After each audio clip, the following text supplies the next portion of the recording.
अस्सलाम वालेकुम। हमारा मुल्क पाकिस्तान भी एक खूबसूरत मुल्क है और इसकी खूबसूरती को चार चांद लगाता है गिलगित बल्तिस्तान, क्योंकि गिलगित के अंदर छुपी है बहुत सी खूबसूरत और दिलफरेब नज़ारों से भरपूर वादियाँ, जैसे वादी हुंजा। इस वादी को दुनिया में जन्नत का टुकड़ा कहा जाता है।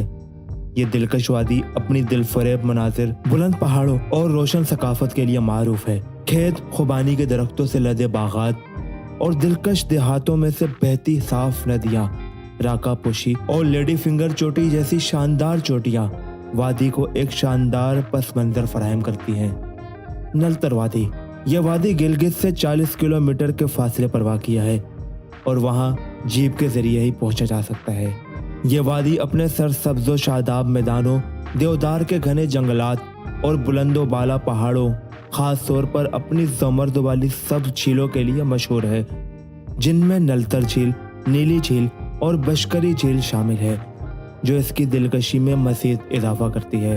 वादी सकरदो, सकरदो शहर सिलसिला कराकरम और कोहे हमालिया के पहाड़ों में घिरा हुआ गिलगित बल्तिस्तान का ज़िला और एक खूबसूरत शहर है। यहाँ के खूबसूरत मकामात में देवसाही, शंग्रीला झील, सतपारा झील और कुतपना झील शामिल है, जिसकी वजह से हर साल लाखों मुल्की और गैर मुल्की सयाह सकरदो का रुख करते हैं।